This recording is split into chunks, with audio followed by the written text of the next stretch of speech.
ఆంధ్రప్రదేశ్లో కూటమి ప్రభుత్వం ఏర్పడిన తర్వాత అంతా అప్రజాస్వామికం, అరాచకమే రాజ్యమేలుతోందని వైసీపీ కామెంట్ చేస్తోంది. అసలు ప్రజాస్వామ్యం గురించి మాట్లాడేటువంటి అర్హత వైసీపీ అధినేత జగన్మోహన్ రెడ్డికి కానీ వైసీపీకి ఎక్కడ ఉంది అంటూ కూటమి నేతలు రివర్స్ అటాక్ చేస్తున్నటువంటి నేపథ్యంలో అసలు అరాచకాల గురించి మాట్లాడే అర్హత ఎవరికి ఉంది, ప్రజాస్వామ్యం గురించి మాట్లాడే అర్హత నిజంగా వైసీపీకి ఉందా లేదా అనేటువంటిదే ఇప్పుడు డిసైడ్ చేసుకోవాల్సినటువంటి అత్యవసరం. Let's invite YCP MLC Mondithoka Arun Kumar on to the dial news hot seat with Vijay సాధు. అరుణ్ గారు నమస్తే. నమస్తే అండి. Welcome to dial news hot seat. Thank you. చాలా మాట్లాడాలి మీ పార్టీ ఓటమి గురించి మాత్రమే కాకుండా మీరు చేసేటువంటి నిరసన కార్యక్రమాల నుంచి కూడా. Let's start from your defeat అండి. 151 సీట్లతో సునామీ సృష్టించినటువంటి వైసీపీ 2024 సార్వత్రిక ఎన్నికల్లో 11 సీట్లకి ఘోర పరాభవం, ఘోర పరాజయం. ఓపెన్గా చెప్పండి, పోస్ట్ మార్టం చేసుకున్నారా? తప్పకుండా అండి. మేము 2019లో ఏ విధంగా అయితే 151 సీట్లు మాకు వచ్చినాయో వచ్చినప్పుడు పోస్ట్ మార్టం చేసుకున్నాం ఎలా వచ్చినాయి అనేది. అదేవిధంగా 2024లో మేము ఓడిపోయినప్పుడు మా పార్టీ అధ్యక్షులు జగన్మోహన్ రెడ్డి గారి సమక్షంలో మేము కూడా పోస్ట్ మార్టం చేసుకున్నాం. ఏ విధంగా ఓడిపోయాం, ఏ విధంగా మోసపోయాం. మీరు జగన్ గారి first statement after election result తర్వాత ఆయన వచ్చినప్పుడు ఆయన అన్న మాటలు ఏంటంటే, ఇంతమందికి మేలు చేసాం, ఇంత అక్కా చెల్లెమ్మలకి మేలు చేసాం, ఇంతమందికి ప్రతి ఇంట్లో మంచి చేసాం, మేము మంచి చేస్తే చాలు మాకు ఓట్లు వేస్తారని భావించాం, కానీ ఎందుకు వేయలేదనేది బాధపడిన తర్వాత మేము పోస్ట్ మార్టం చేసుకున్నాం. పోస్ట్ మార్టంలో మాకు తెలిసినవి, మా దగ్గరికి వచ్చినవి, మేము తెలుసుకున్నవి చాలా కారణాలు ఉన్నాయి. అందులో ఒకటి, జగన్ గారి ఆ రోజు ప్రెస్ మీట్లో చెప్పిన విధంగా ఆధారాలు లేదు కానీ మాట్లాడలేని సంఘటనలు కొన్ని ఉన్నాయి. ఏదన్నా మాట్లాడితే దానికి ప్రూఫ్ కావాలి, దానివల్ల మేము మాట్లాడలేకపోతున్నామని చెప్పి ఆ రోజు జగన్ గారు మాట్లాడటం జరిగింది. మేము కూడా అదే నమ్ముతున్నాం. అయితే మేము నమ్మినప్పటికీ కూడా ఈ కారణంతోనే మేము ఓడిపోయామని చెప్పడానికి ఏమీ లేదు. ఏంటి మీ నమ్మకం ఏంటి అసలు? మీరు ఇప్పుడు మాట్లాడుతూ ఓడిపోయామన్నారు, అది గ్రౌండ్ రియాలిటీ, ఖచ్చితంగా ప్రజా తీర్పు శిరసా వహించాల్సిందే. మోసపోయామన్నారు, ఆధారాలు లేవు కాబట్టి నమ్మకం లేదంటున్నారు. ఈ రెండు చాలా కాంట్రాడిక్టివ్ స్టేట్మెంట్స్గా ఉన్నాయి. మీ అధినేత ఏదైతే మాట్లాడుతున్నారో మీరు కూడా అదే మాట్లాడుతున్నారు. ఆధారాలు లేదు కాబట్టి అంటే, ఇప్పటికీ కూడా రీసెంట్గా మొన్న పార్లమెంట్లో ఒక నేత అఖిలేష్ యాదవ్ గారు మాట్లాడిన మాటలు ఒకసారి, మాకు ఈవీఎంల మీద నమ్మకం లేదు, ఓకే, 20 లక్షల ఈవీఎంలు ఏమైపోయినాయో తెలియవు, మాకు యూపీలో అత్యధిక సీట్లు వచ్చినప్పటికీ కూడా ఈవీఎంల మీద నమ్మకం లేదు అని ఒక బ్లెండ్ స్టేట్మెంట్ ఇచ్చారు. ఎగ్జాక్ట్లీ, అవును. స్టేట్మెంట్ ఇవ్వడమే కాకుండా దీనికి చాలామంది సపోర్ట్ చేస్తూ మాట్లాడారు. ఓకే, మేము కూడా మాట్లాడాం. ఈవీఎంల గురించి మాకు కూడా సందేహాలు ఉన్నాయని చెప్పి మాట్లాడటం జరిగింది. 151 ఇచ్చిన సీట్లు ఇచ్చిన పార్టీకి కేవలం 11 సీట్లే వచ్చినాయి అంటానికి మేమేమి తీవ్ర వ్యతిరేకతతో కూడిన పరిపాలన అయితే చేయలేదు, మంచి పరిపాలనే చేసాం. సరే, ఈవీఎంల పరిస్థితి పక్కన పెడితే మిగిలిన కారణాలు, చాలా కారణాలు మేము చేయకూడనివి చేసాం. ఒకటి, అబద్ధాలు ఆడలేదు. మేము కూడా అబద్ధాలు చెప్పు నుండి ప్రజాక్షేత్రంలో మేనిఫెస్టో ద్వారా మేము కూడా ఈరోజు అమ్మఒడి తల్లికి వందనం ఎలా అంటున్నారో, ఎంతమంది ఇంట్లో పిల్లలు ఉంటే అంతమందికి చదివిస్తానని చెప్పినతో ఎలాగైతే అబద్ధం చెప్పారో అటువంటి అబద్ధాలు మేము కూడా చెప్పుంటే తప్పకుండా మాకు 161 కాదు 175 175 సీట్లు వచ్చాయి. ఉమ్, జగన్ గారు చేసిందల్లా ఒక రాజకీయ నాయకుడిగా చేయలేదు. అంటే అధికారం కోసం అంతమందితో జత కట్టడం కానీ, ఎన్ని అబద్ధాలు అయితే అన్ని అబద్ధాలు చెప్పడం కానీ, అబద్ధపు హామీలు ఇవ్వటం కానీ అదేమీ చేయలేదు. అందులో మేము మోసపోయాం. ఎందులో మోసపోయాం? ప్రజల్ని మోసగించడంలో మేము మోసపోయాం. మేము మోసం చేయాలనుకోలేదు. కానీ మా అపోనెంట్ గ్రూపు వాళ్ళు ప్రజలను నమ్మించి ప్రజలను మోసం చేశారు. ఉమ్. అందులో వాళ్ళు సక్సెస్ అయ్యారు. కూటమి ఈ స్థాయిలో విజయం రాబట్టుకోవటానికి మేము ఫెయిల్ అయ్యాం. కూటమి ఈ స్థాయిలో విజయం రాబట్టుకోవటానికి కేవలం వాళ్ళు ఇచ్చినటువంటి మేనిఫెస్టో లేకపోతే సూపర్ సిక్సే కారణం అంటారా? జగన్ మీద ఏమాత్రం వ్యతిరేకత కానీ, జగన్ ఎలాగైనా గద్దె దించేయాలనేటువంటి ప్రజల అభీష్టం కానీ పంతం కానీ కారణం కాదా? ఖచ్చితంగా కొన్ని కారణాలు ఉన్నాయి. కానీ సూపర్ సిక్స్ కావచ్చు, కూటమి ఇచ్చిన మేనిఫెస్టో కావచ్చు, మేము ఏమనుకున్నాం, వీళ్ళు ఇచ్చే అబద్ధపు హామీలను ప్రజలు నమ్మరు అని అనుకున్నాం. కానీ ప్రజలు నమ్మారు. ఒకటి. ఇక మా వైపు నుంచి తప్పకుండా కొన్ని కారణాలు ఉన్నాయి. అవి ఎవరన్నా సరే యాక్సెప్ట్ చేయవలసిందే. మా అధినేత కూడా యాక్సెప్ట్ చేశారు. మా అధినేత కూడా ఇవన్నీ కూడా తెలుసు. యాక్సెప్ట్ చేశారా? చేశారు తప్పకుండా.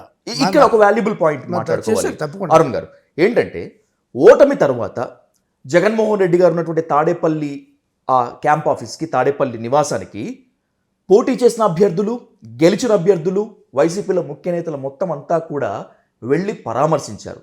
అది జగన్ గారికే ఓదార్పు యాత్ర చేసినట్లుగా అనిపించింది. ఓపెన్గా మాట్లాడుకుందాం. ఓదార్పు యాత్ర చేయటానికి నేతలంతా వెళ్ళారా, లేకపోతే పోస్ట్ మార్టం నిజంగా మీరు పైకి చెప్తున్న పోస్ట్ మార్టం కాదు, మన తప్పులు ఇవి, ఇదిగో ఇందుకే మనల్ని ప్రజలను ఓడించారని చెప్పి నిజంగా నిజాయితీగా తెలుసుకున్నారా? ఖచ్చితంగా అండి. మేము వెళ్ళింది పరామర్శ కోసం కాదు. మేము వెళ్ళింది పోస్ట్ మార్టం చేసుకోవడం కోసం వెళ్ళాం. పోస్ట్ మార్టంలో విషయాలు మాట్లాడుకున్నాం. ఎక్కడ విఫలం చెందాము, ఏ విధంగా విఫలం చెందాము, మన తప్పులు ఏంటి అని చెప్పాం. మేము ఎప్పుడూ కూడా మేము చేసింది ప్రతిదీ కూడా రైటే, మాకన్నీ తెలుసు అని మేము ఎప్పుడు అనుకోలేదు. ప్రజాస్వామ్యంలో అందులోకి ఎన్నికల్లో గెలుపు ఓటములు అనేది సహజం. గెలుపు ఓటములు సహజం. ఇందిరాగాంధీ లాంటి వాళ్ళే ఓడిపోయారు. ఎన్టీ రామారావు లాంటి వాళ్ళే ఓడిపోయారు.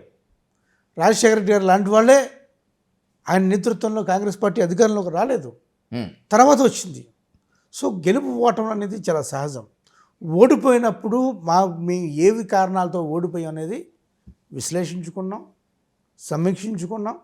సమీక్షించుకున్న తర్వాత ఈ తప్పులు చేయకూడదని అనుకున్నాం. అవి కొన్ని తప్పులు బయటికి చెప్పేవి, కొన్ని తప్పులు బయటికి చెప్పలేనివి. కాకపోతే కారణాలు మేము తెలుసుకున్నాం. కారణాలు అనేక కారణాలు, ఒక 7-8 కారణాలు, 10-11 కారణాలు మేము ఎత్తుక్కొని ఈ కారణాలతోటి మేము ఈరోజు ఓటమి చెందామని చెప్పి నిర్భయంగా చెప్తున్నాం. ఆ విజువల్స్ చూసినా మేమేమి సత్యహీనము, మేము తప్పు చేయలేదు, మేము తప్పు చేసి అయినప్పటికీ కూడా ప్రజలు ఓడించారని మేము అనుకోవట్లేదు. మా తప్పులు ఉంటాయి. ఆ విజువల్స్ చూసినా, దాని తర్వాత మీ అధినేత జగన్మోహన్ రెడ్డి గారి స్టేట్మెంట్స్ చూసినా, ఆయన బిహేవియర్ చూసినా కూడా ఎక్కడ ఓటమిపై నిజంగా నిజాయితీగా విశ్లేషించినట్టు కనిపించడం లేదు. పోస్ట్ మార్టం సావధానంగా ట్రాన్స్పరెంట్గా జరిగినట్టు అనిపించడం లేదు. ఇన్ వన్ వర్డ్ చెప్పాలనుకుంటే, ఎందుకు ప్రజలు ఓడించారో, వైసీపీ నేతల అహంకారాన్ని ఏ స్థాయిలో దించారో అనేటువంటి దాన్ని ఎక్కడ మీరెవ్వరూ తెలుసుకుంటే కనిపించట్లేదు.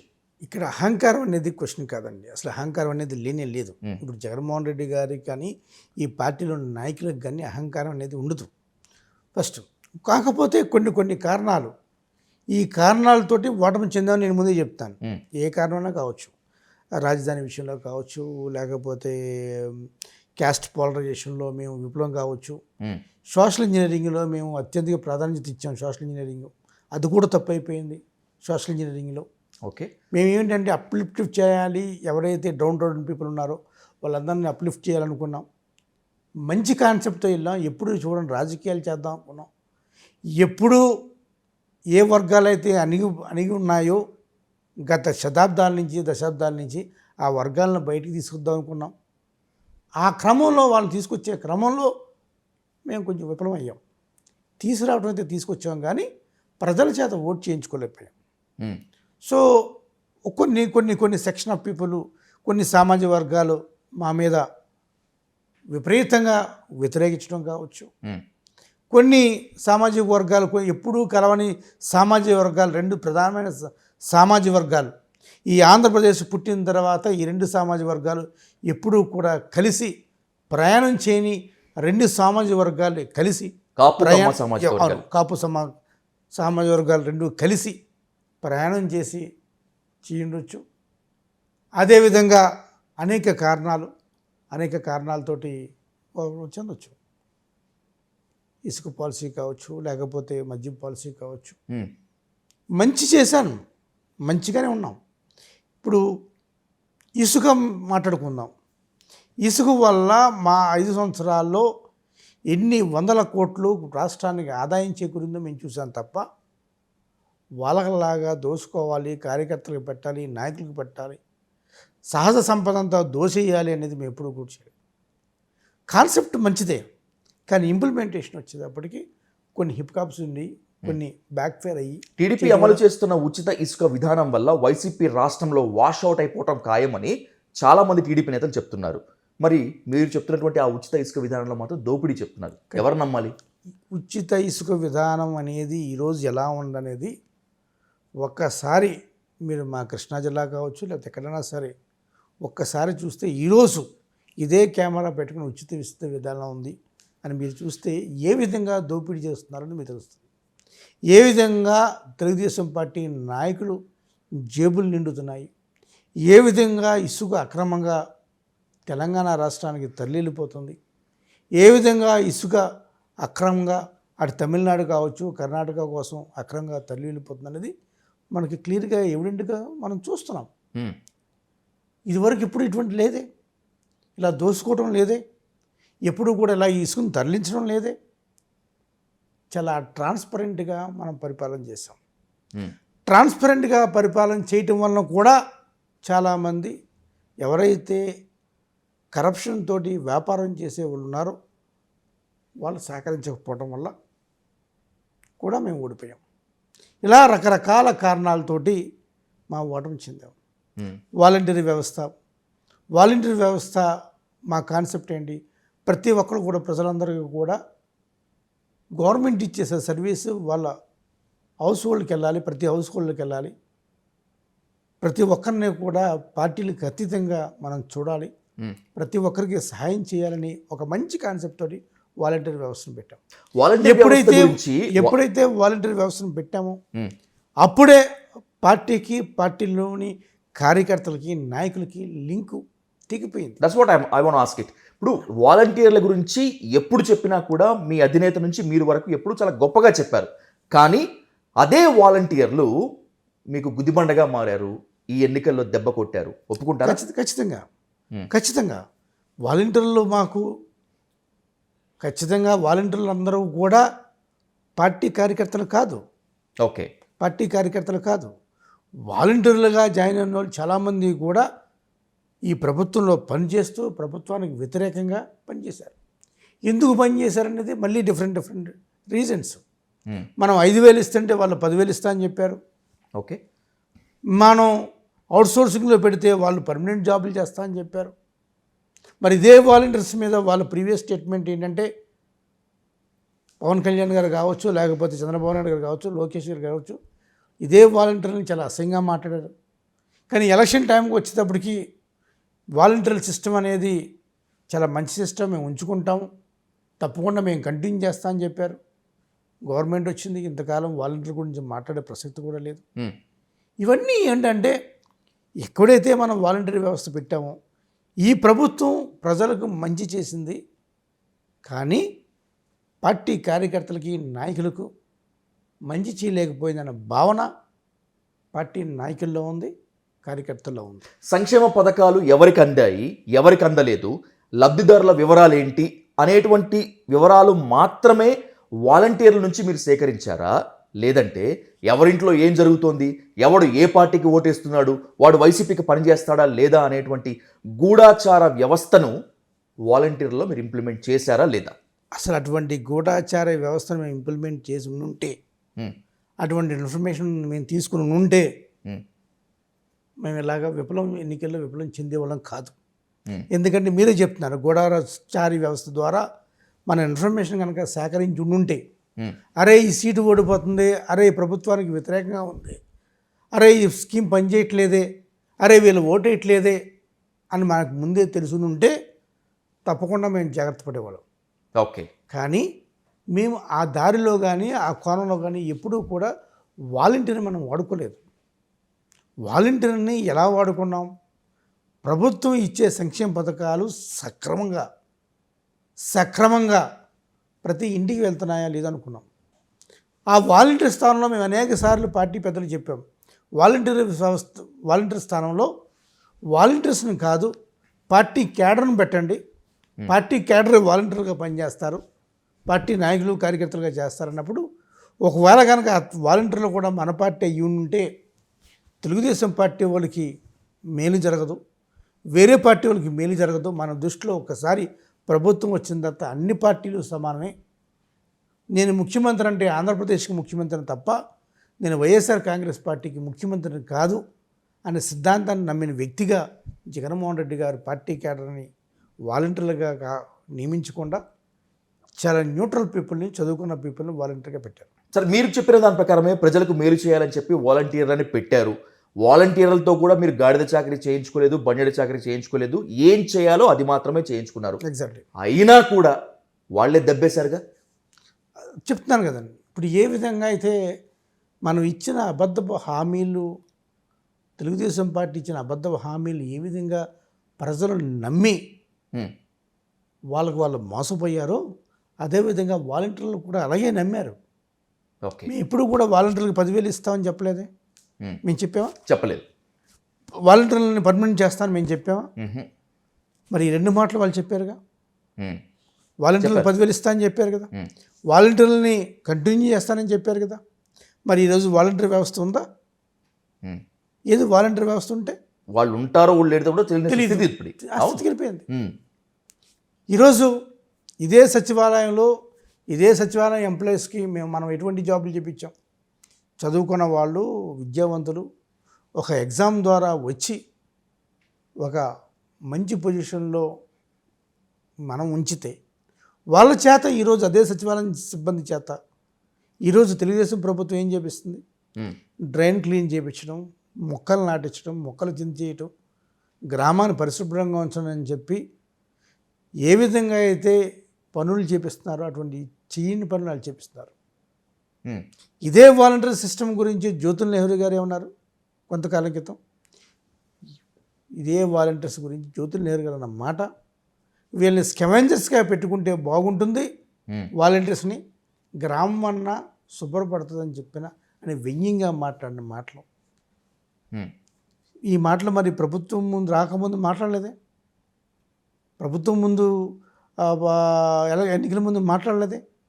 ఎన్నికల ముందు మేము నెత్తిన పెట్టుకుంటాం, 10,000 ఇస్తాం, రెగ్యులర్ చేస్తాం, అవుట్సోర్సింగ్లో పెడతాం, మీ ద్వారా నడిపిస్తాం అని చెప్పిన మాటలు ఏమైపోయినాయి?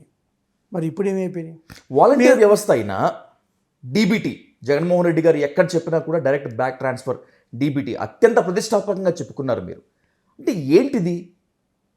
గ్రామాల్లో ఉండేటువంటి వైసీపీ క్యాడర్కి, నేతలకి ఏమాత్రం ప్రాధాన్యత లేకుండా చేయాలన్నా, లేకపోతే ఏం చేసినా సర్వం నేను మాత్రమే చేయాలి, ఎలాగైతే నేను బటన్ నొక్కుతున్నానని చెప్పి చెప్తున్నాను, కంప్లీట్ ప్రో అంతా నా మీద నుంచే వెళ్ళాలనేటువంటి జగన్మోహన్ రెడ్డి గారి వన్ సైడెడ్ నిర్ణయాల? What is this? కాదు, మీరు ఇందులో the concept, essence of this concept miss అవుతున్నారు. డీబీటీ ఎందుకు పెట్టాం మనం? డీబీటీ ఎప్పుడైనా సరే ఒక పథకం వచ్చినప్పుడు, గతంలో తెలుగుదేశం ప్రభుత్వం 2014 నుంచి 19 వరకు తెలుగుదేశం ప్రభుత్వం ఉన్నప్పుడు అనేక పథకాల్లో, ఆ పథకాలు హౌస్ హోల్డ్కి వెళ్ళేటప్పుడు there use to be lot of corruption while giving the schemes. House holds అందరం కూడా డబ్బులు లంచం ఇచ్చి పథకాలు తీసుకునే పరిస్థితి వచ్చేటప్పట్లో. అందుకనే వాళ్ళ జన్మభూమి కమిటీలని పెట్టేవారు. ఏ పథకం కావాలన్నా జన్మభూమి కమిటీ దగ్గరికి వెళ్ళి వాళ్ళు అడిగిన ఫేవర్స్ చేసి, అన్ని రకాలైన నీచ్ కమ్యూని ఫేవర్స్ అన్ని చేసి వాళ్ళ అవసరమైతే పసుపు కండువా వేసుకొని జెండా మార్చుకొని ఉన్న వాళ్ళకి పథకాలు ఇచ్చుకుంటూ వచ్చాం.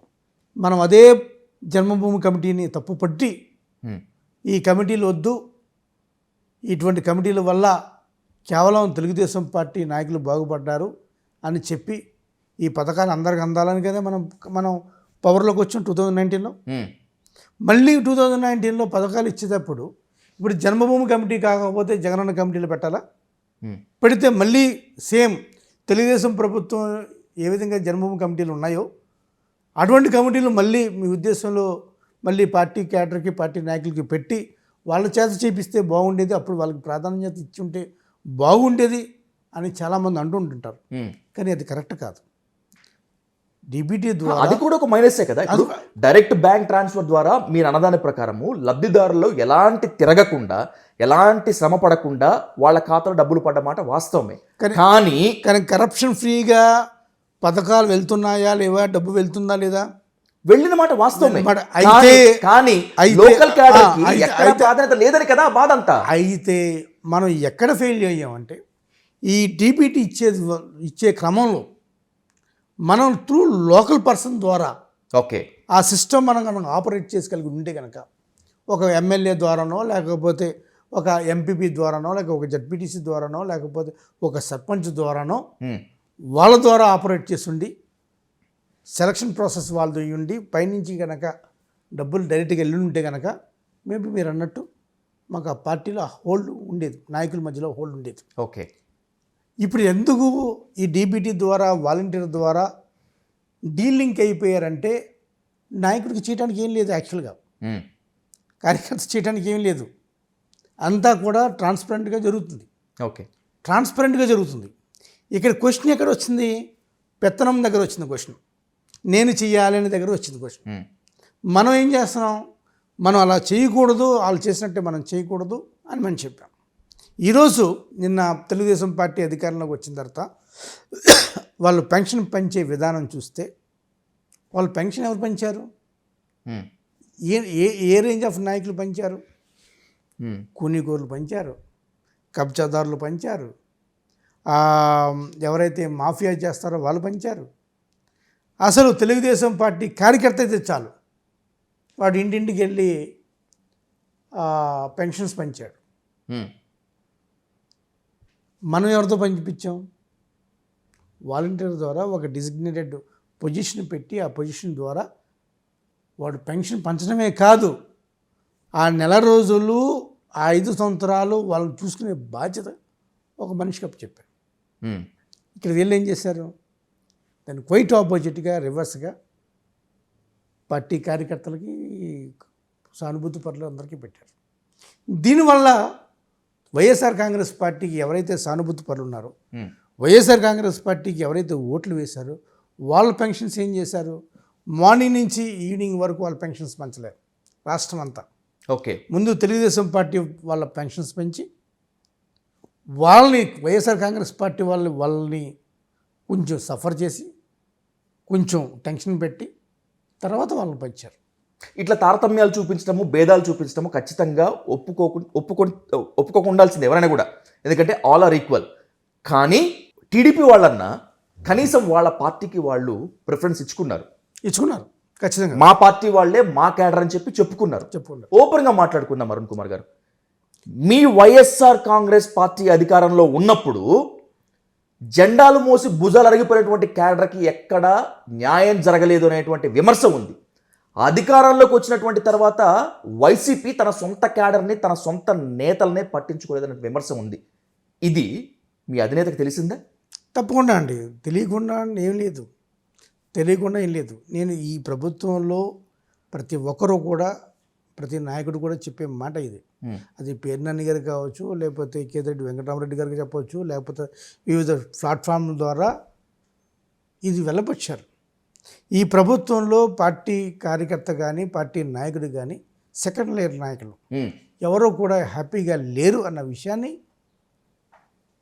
అధినేతకు తెలుసుకున్నారా? తెలుసు, తప్పకుండా తెలుసు. కానీ మా ఉద్దేశం ఏంటి? వాలంటీర్ పెట్టాలన్నా, డీబీటీ పెట్టాలన్నా, ఏది పెట్టాలన్నా మా ఉద్దేశం ఏంటి? మాది ట్రాన్స్పరెంట్గా ఉండాలి, ట్రాన్స్పరెంట్ గవర్నమెంట్స్ ఉండాలి, గుడ్ గవర్నెన్స్ ఉండాలి, పాజిటివ్ వైబ్తో కూడిన గవర్నెన్స్ ఇవ్వాలి. మేము గవర్నెన్స్ చేసేటప్పుడు ఈ గవర్నెన్స్ ప్రక్రియలో, ఈ ప్రాసెస్లో ఎక్కడా కూడా ఎవరికి కూడా డిస్క్రిమినేషన్ అనే వర్డ్ ఉండకూడదనే ఉద్దేశంతో, మంచి పరిపాలన అందించాలనే ఉద్దేశంతో ఈ సిస్టమ్ పెట్టాం. ఓకే.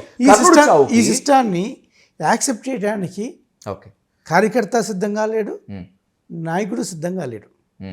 అయినప్పటికీ కూడా సిస్టమ్ని మేము ఇంప్లిమెంట్ చేసాం, సక్సెస్ఫుల్గా ఇంప్లిమెంట్ చేసాం. పరిపాలన అయితే మంచిగా జరిగింది, కానీ నాయకుడు కార్యకర్తగా లేడు. ఇది ఎట్లా ఉందంటే operation success fail, patient is died లాగా ఆపరేషన్ సక్సెస్ అయింది. మేము ఎవరికి ఇవ్వాలనుకున్నాము, అందరికి ఇవ్వాలనుకున్నా ఆ కాన్సెప్ట్ సక్సెస్ అయింది. Patient is no more.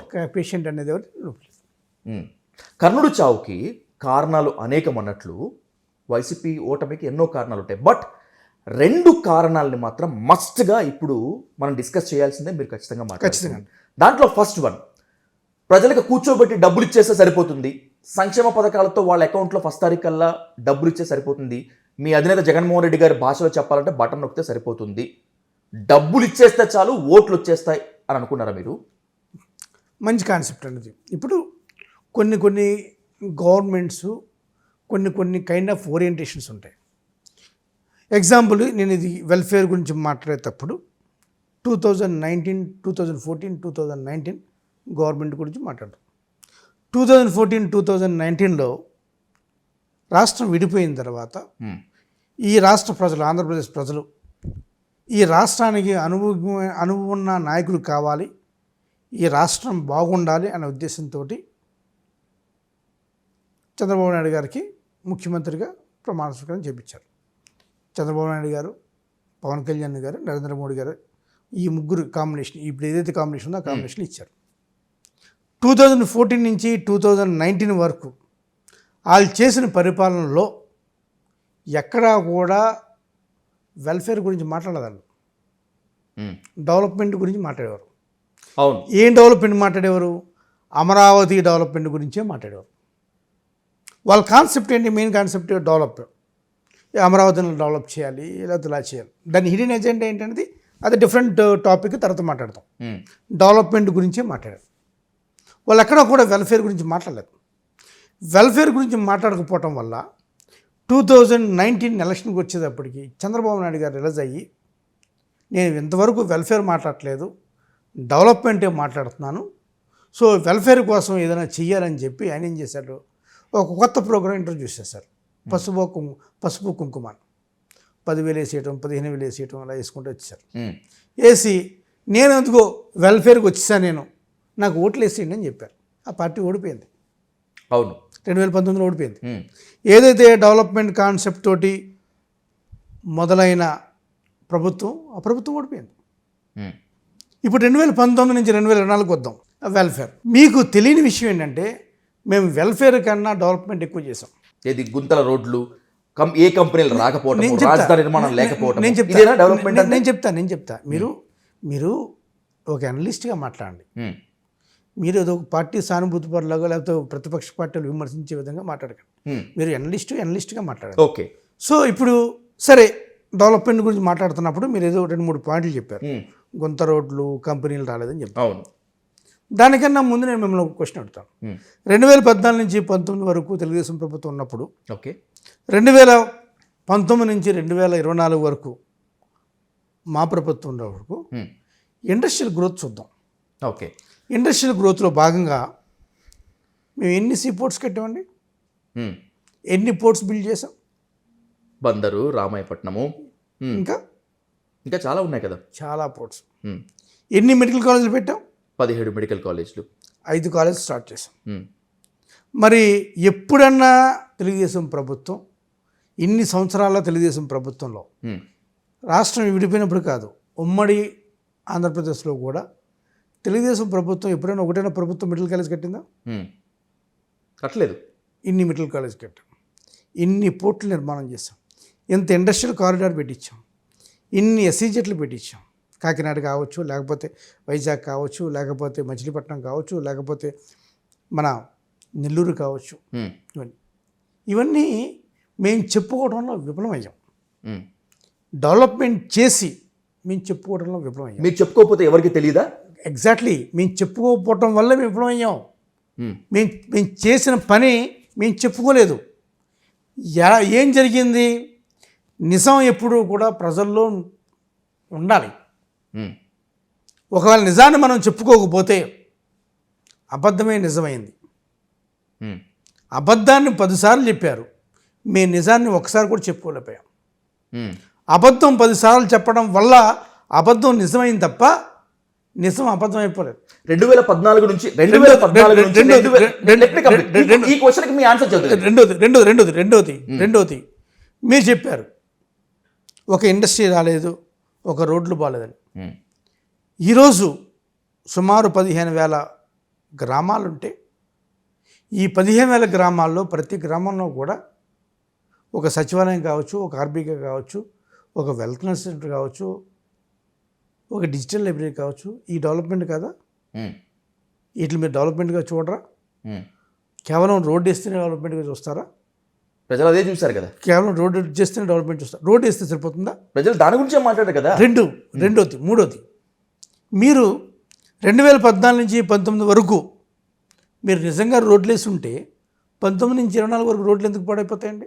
మీరు చేయలేదు, మేము చేయలేదని చెప్పి మా నింద మాకు ఇచ్చారు. మేము చేసిన డెవలప్మెంట్ మేము చెప్పుకోలేదు. మాది ఇప్పుడు కూడా బటన్ అన్నారు తప్ప ఇప్పుడు కూడా మా మంత్రులు కూడా తప్పు వాళ్ళు కాదు, మాది కూడా, మా ప్రభుత్వంతో కూడా. మా మంత్రులు ఏం చేయాలి?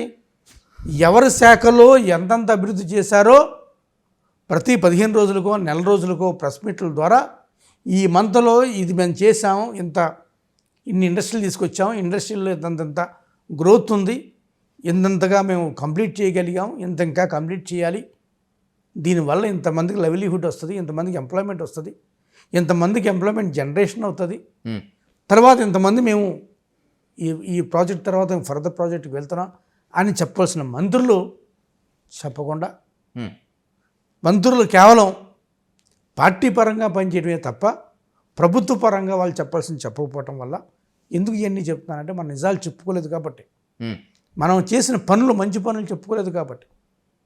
ఎంతసేపటికి మంత్రులు ఆ పార్టీ వాళ్ళని తిట్టడమే సరిపోయింది తప్ప వాళ్ళు చేసిన మంచి పనులు, జగన్మోహన్ రెడ్డి గారు చేసిన మంచి పనుల్ని చెప్పవలసిన బాధ్యత మంత్రులకు ఉండి చెప్పుకోకపోవటం వల్ల నిజాల్ని అబద్ధాలు అయిపోయింది. తిట్టడం అనేటువంటి ఒక పదము చాలా చిన్నతనంగా ఉంటుందేమో. కొడాలి నాని కావచ్చు, లేకపోతే పేర్ని నాని గారు కావచ్చు, రోజా గారు కావచ్చు, ఇంకా పేర్లు చెప్పుకుంటే చాలామంది ప్రత్యర్థి పార్టీలపైన చంద్రబాబు నాయుడిని, బై ద సేమ్ వే లోకేష్ని, పవన్ కళ్యాణ్ని చాలా బూతులతో విరుచుకుపడ్డారు. చాలామందికి అర్థం కానటువంటి విషయం ఏంటంటే ఇక్కడ ఎంత బూతులు తిడితే వైసీపీలో అంత ప్రాధాన్యత పెరుగుతుందా? మంత్రులైనా, ఎమ్మెల్యేలైనా, ఎమ్మెల్సీలైనా కూడా ఎవరైతే ప్రత్యర్థి పార్టీలపైన అసభ్యకరమైన పదజాలంతో విరుచుకుపడితేనే వాళ్ళకి మంచి పోస్టులు ఇస్తారా మీ జగన్మోహన్ రెడ్డి గారు? ఇప్పుడు మీరు చెప్తున్న పాయింట్ నేను చాలా చోట్ల విన్నాను. జనరల్గా మీలాంటి మీడియా రిపోర్టర్స్ అందరూ చెప్పే మాట ఏంటంటే జగన్మోహన్ రెడ్డి గారు అవతల వాళ్ళని తిడితే వాళ్ళని ఎంకరేజ్ చేస్తారని. అది పచ్చి బూతు. ఓకే, జగన్మోహన్ రెడ్డి గారు ఎవరు కూడా ఎప్పుడూ కూడా ఎవరిని కూడా తిట్టమని ఎంకరేజ్మెంట్ కానీ ఇప్పుడు ఉండదు. కొంతమంది ఏం చేస్తారు, నన్ను ఇప్పుడు చెప్పిన వాళ్ళ పేర్ల గురించి కాదని చెప్పేది, కొంతమంది ఏం చేస్తారు, జగన్మోహన్ రెడ్డి గారి గుడ్ బుక్స్లోకి వెళ్ళాలి, జగన్మోహన్ రెడ్డి గారి దృష్టి నా మీద పడాలనే ఉద్దేశంతో చాలామంది చాలా స్టూపిడ్గా ఆలోచించి అవతల వాడిని తిట్టడమో లేకపోతే అవతల వాడిని దోషులు ఆడారు తప్ప ఎప్పుడూ కూడా జగన్మోహన్ రెడ్డి గారు ఒకరిని తిట్టండి, ఒకరిని అలా చేయండి, ఇలా చేయండి అని చెప్పే రకం కాదు. ఆ విధంగా ఇప్పుడు కూడా ఆయన ప్రవర్తించలేదు. First thing. The second thing, yes, కొంతమంది నోరు వల్ల మేము నష్టపోయిన మాట వాస్తవం, ఖచ్చితంగా నష్టపోయాం. అందులో ఎటువంటి సందేహం లేదు. భాష ద్వారా వ్యక్తిత్వాన్ని డిగ్రేడ్ చేయటం వల్ల కామన్ పబ్లిక్ దాన్ని యాక్సెప్ట్ చేయలేదు. ఇదేం రాజకీయాలు, ఇదేం భాష అని. కానీ మీరు ఒకవైపే చూస్తున్నారు, ఇంకొక వైపు ఎవరైతే మాట్లాడుతున్నారో తెలుగుదేశం పార్టీ నుంచి ఎవరైతే మాట్లాడుతున్నారో వాళ్ళ గురించి ఎవరు మాట్లాడట్లేదు. ఉమ్, ఎందుకని మాట్లాడట్లేదు? వాళ్ళు కూడా అటాకింగ్గానే ఉన్నారు మా మీద. కానీ ఏ విధంగా తీసుకెళ్లారంటే వాళ్ళు రిసీవింగ్ ఎండ్గా తీసుకెళ్లారు. మమ్మల్ని తిడుతున్నారు ఎంతైనా పవర్లో ఉన్నటువంటి వాళ్ళ మీద concentration ఎక్కువ ఉంటుంది మమ్మల్ని కదండి. తిడుతున్నారు అన్నారు తప్ప మేము ఏం తిట్టామనేది కూడా వాళ్ళు ఎక్కడ కూడా ప్రొజెక్ట్ చేయట్లేదు. ఉమ్, సో మనం ఏం చేస్తున్నాం, వాళ్ళు తిట్టారు, వాళ్ళు మమ్మల్ని తోలనాడారని చెప్పి మనం మాట్లాడుతున్నాం తప్ప, మనం మాట్లాడింది కనపడింది తప్ప వాళ్ళు మాట్లాడింది కనపడలేదు. ఓకే. పబ్లిసిటీ, వాళ్ళు చెప్పుకునే విధానం, ఉమ్, పబ్లిసిటీ ఎలా పబ్లిసైజ్ చేసుకున్నారు. Right. The second thing I want clarify, ఇది చాలా most important question Arun Kumar గారు. నాకు తెలిసినటువంటి రెడ్డి సామాజిక వర్గానికి చెందినటువంటి ఫ్రెండ్స్ చాలా మంది ఉన్నారు.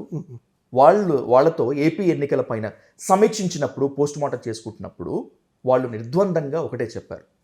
మాట్లాడితే జగన్మోహన్ రెడ్డి మా కులపోడైనప్పటికీ కూడా నా ఎస్సీలు, నా ఎస్టీలు, నా బీసీలు అన్నారు. కట్ చేస్తే డబ్బులు తీసుకొని దొబ్బేసి అపరంగా కూర్చున్నారు తప్పితే వీళ్ళెవరూ ఓట్లేయలేదు అనేటువంటిది నాకు తెలిసిన చాలామంది చేసిన కామెంట్, ఒకరి కామెంట్ కాదు. రెండవ థింగ్ ఏంటంటే చాలామంది దళిత నేతలు, నాన్ దళిత్ పీపుల్ అందరూ, నాన్ రెడ్డి పీపుల్ అందరూ ఈ ఎన్నికల్లో అందరూ పనిచేశారు, కానీ రెడ్డి సామాజిక వర్గం అసలు వైసీపీకి పనిచేయలేదు. ఇది రెండు స్టేట్మెంట్లు. ఏది నిజం, ఏది అబద్ధం? రెండు కాంట్రాస్టింగ్ స్టేట్మెంట్లు. ఎట్లా ఎట్లా కెన్ యూ ఎలాబరేట్ ఇట్? మీరు చెప్పే ఫస్ట్ స్టేట్మెంట్ ఏంటి? జగన్మోహన్ రెడ్డి గారు రెడ్డి కమ్యూనిటీని ఓన్ చేసుకోకుండా నా ఎస్సీలు, నా బీసీలు, నా ఎస్టీలు అంటూ ఎలక్షన్కి వెళ్ళారు, అందుకని మేము దూరంగా ఉన్నామని చెప్పి మొదటి స్టేట్మెంట్. ఎస్. రెండో స్టేట్మెంట్ ఏంటి?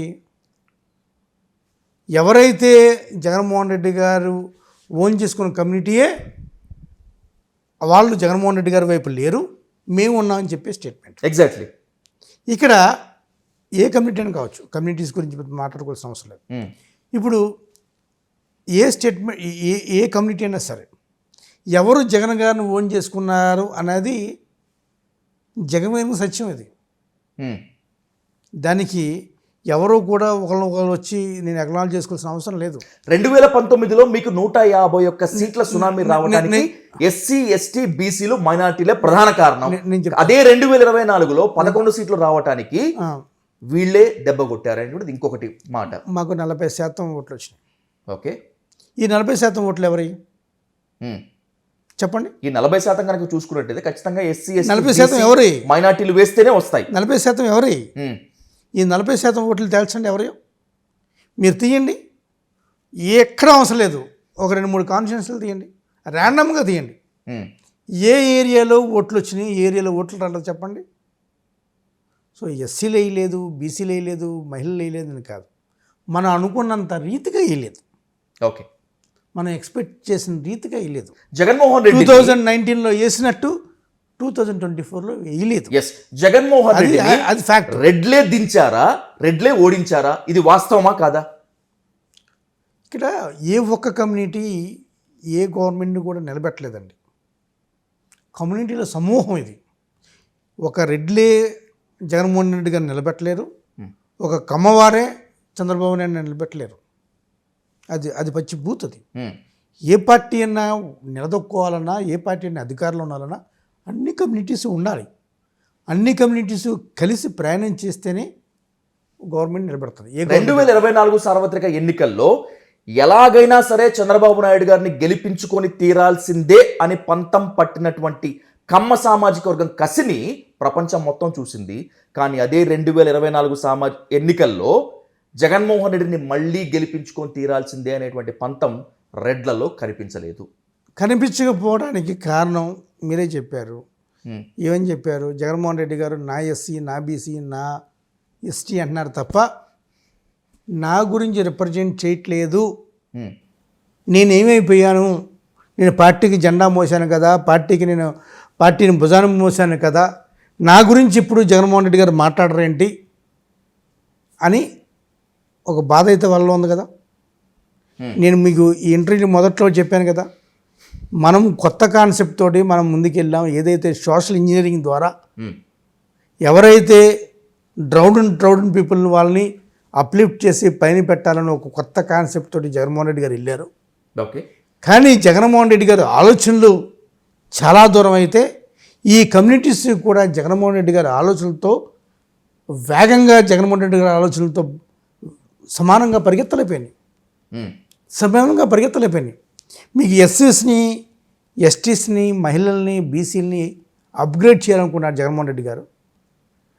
కానీ అదే కమ్యూనిటీస్, కొన్ని కమ్యూనిటీస్ మేము అప్గ్రేడ్ అవ్వరా బాబు, మేము ఒకరి కిందే ఉంటాము, ఒకరు మోచేతి నీళ్ళు తాగుతాం, మేము మాకు ఇదే బెటర్ అని అనుకున్నారు.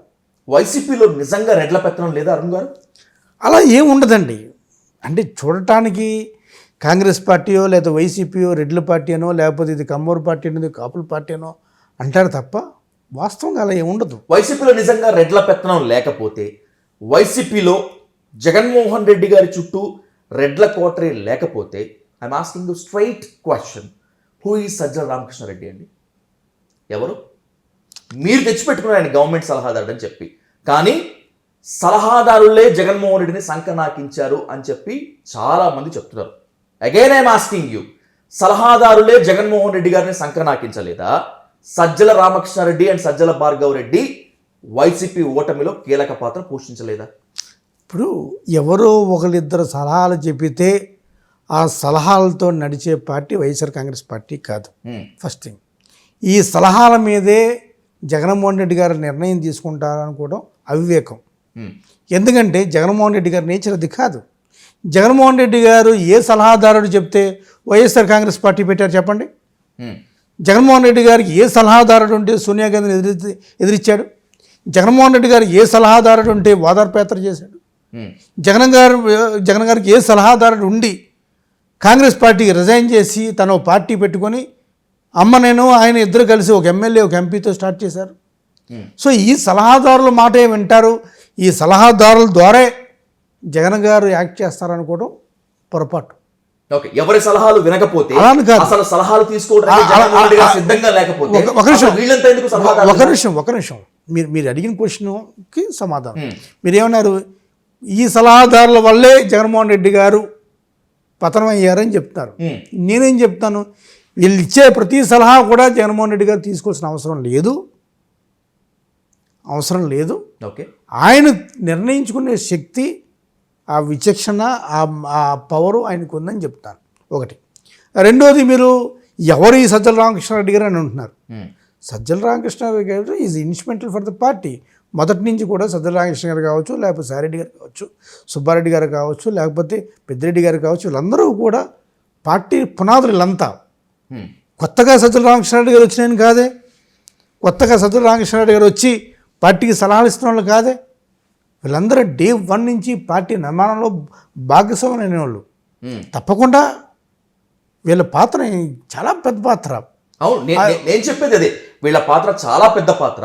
ఎంత పెద్ద పాత్ర అంటే, మా సమస్యని ఇది అని చెప్పుకోవటానికి టీచర్స్, ఉద్యోగులంతా వస్తే కేవలం సజ్జల రామకృష్ణారెడ్డి మాత్రమే మాట్లాడేంత పెద్ద పాత్ర. మొన్నటికి మొన్న పార్లమెంట్ సమావేశాల్లో అనుసరించాల్సినటువంటి వ్యూహాలపైన దిశానిర్దేశం చేసినటువంటి మీ అధినేత జగన్మోహన్ రెడ్డి పక్కన సజ్జల రామకృష్ణారెడ్డి, అంటే నాన్ ఎంపీ కానటువంటి సజ్జల రామకృష్ణారెడ్డి మాత్రమే కూర్చునేటువంటి పాత్ర. మీకు తెలుసో ఏదో అరుణ్ కుమార్ గారు, మీకు తెలుసో లేదో, బికాస్ ఆఫ్ సజ్జల రామకృష్ణారెడ్డి వైసీపీకి చాలా డ్యామేజ్ జరిగింది. బికాస్ ఆఫ్ సజ్జల రామకృష్ణారెడ్డి వల్లే క్యాడర్ కి జగన్మోహన్ రెడ్డికి అత్యంత దూరం పెరిగింది అనేటువంటిది ఓపెన్ గా మాట్లాడుతున్నారు. అయినా you people are not ready to understand. నేను దీనికి మీరు చెప్పే స్టేట్మెంట్కి నేను యాక్సెప్ట్ చేయను. ఒకటి ఎందుకు చేయను అనేది ఒక 2-3 రీజన్స్ చెప్తాను. ఒకటి, సజ్జల రామకృష్ణారెడ్డి గారి వల్లే పార్టీ డ్యామేజ్ అయింది అనుకోవడం బూతు. లేదు, మరి సజ్జల రామకృష్ణారెడ్డి గారి వల్లే పార్టీ డ్యామేజ్ అయితే మన ఇంటర్వ్యూలో స్టార్టింగ్లో ఇంతవరకు మన ఫెయిల్యూర్స్ కారణంలో ఎక్కడా సజ్జల రామకృష్ణారెడ్డి టాపిక్ రాలేదే.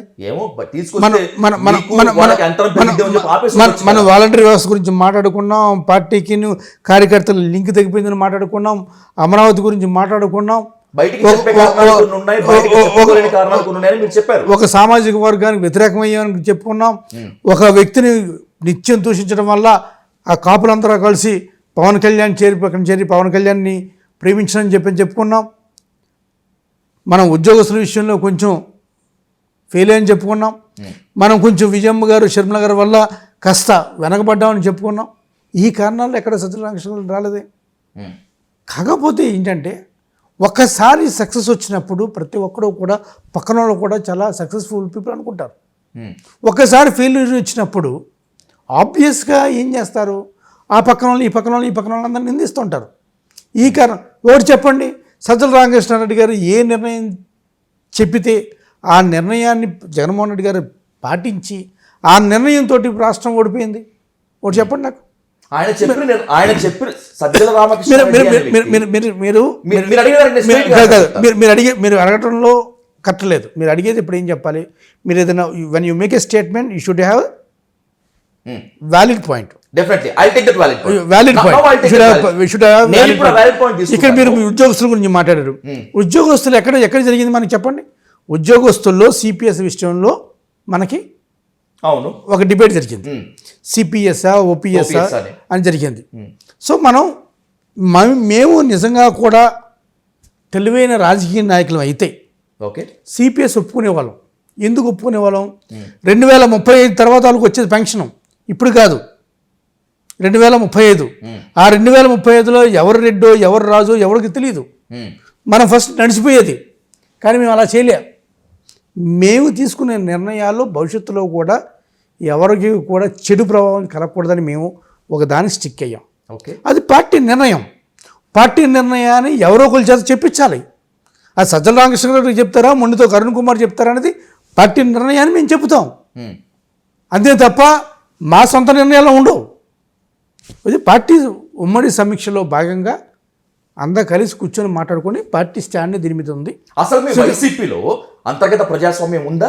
మీరు అన్నదాని ప్రకారమే అంతా కలిసి కూర్చొని మాట్లాడుకొని ఒక కలెక్టివ్ డెసిషన్ తీసుకునేంత ప్రజాస్వామ్యం మీకు ఉందా మీ పార్టీలో? ఎందుకు లేదనుకుంటున్నారు మీరు? ఎందుకు లేదు ఎందుకు లేదనుకుంటున్నారు? ఇప్పుడు రాజానగరం మాజీ ఎమ్మెల్యే జక్కంపూడి రాజా, నేను ఏదన్నా పార్టీ అభివృద్ధి కోసం అప్లికేషన్ తీసుకెళ్లాల్సి వస్తే ధనుంజయ రెడ్డి దగ్గర ఆగిపోయేదని చెప్పి ఆయన అన్నారు. కేతిరెడ్డి వెంకటరామరెడ్డి గారు కూడా చెప్పారు. ఇలా బయటికి చెప్పిన వాళ్ళు చాలా మంది ఉన్నారు.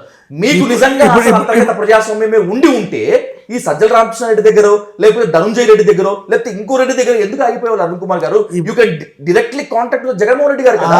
ఇప్పుడు జగన్మోహన్ రెడ్డి గారు ఒక ఎమ్మెల్యే కాదు.